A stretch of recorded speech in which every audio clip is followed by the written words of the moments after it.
Ang ganda ng San Pablo. Kilala ito sa mayamang lupain at sa mga lawa. Kaya nga ang tawag sa amin ay City of Seven Lakes. Dito nanggagaling ang sangkap ng mga tradisyonal na pagkain namin na hanggang ngayon ay hinahain pa rin sa mga bahay namin at mga bahay bakasyunan. Masayahin at magiliw ang mga taga San Pablo. Laging bukas sa mga bahay namin sa mga bisita. Dahil dito at sa masasarap na lutuing San Pablo, paboritong pasyalan kami ng mga bisita mula sa iba't ibang bayan. Nung unang panahon sa San Pablo, sa nadinig ko sa aking mga great-grandmothers, sa aking ina at sa naranasan ko din, lahat halos ng aming mga putahe ay merong sangkap na coconut. Pag mature na yung coconut, marami ng uses yan. Yung mga unang gata, ikalawang gata, at lahat na yan ay nagagamit sa pagluluto pumula sa isda, sa karne, at sa manok. Ang nanay ko never cooked. It was only when she was maybe 70s, nung she started cooking. Ang sarap niyang magluto. Nakukuha niya dun sa mga tindera.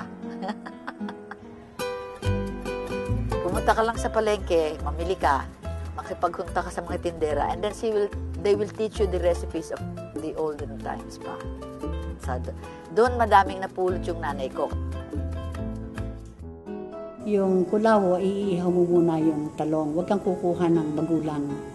Mas maganda yung medyo mura-mura pa ng konti para kakaunti yung seeds. Ano? Iihaw mo yon. Pagka ihaw mo noong talong, tatalupan mo yon. Tapos ay iyon ang parang ipaplaten mo o kaya hiwa-hiwain mo. Tapos habang habang iniihaw mo ang nyog, grated na coconut, ang gagawin mo na sa talong, pwede mo na yung busa ng suka na may kasamang hiniwang sibuyas, paminta at saka bawang.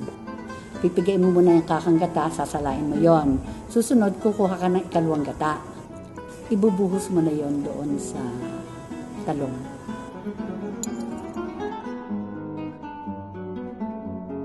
Yung maliliit na hipon, nakukuha yun sa dagat ng Sampaloc Lake. Meron sa Pandin at saka meron sa Palakpakin. Yung hipon pagkahugas, aalsin namin yung tinatawag na asungot, yung mahahaba. Tatadtarin yon ng hilaw. Pagkatatad mo ng hilaw yon, sasamahan mo ngayon din yun ng tinadtad na siling labuyo. Bago, iluluto yon sa kakanggata hanggang yung maglangis-langis na yon.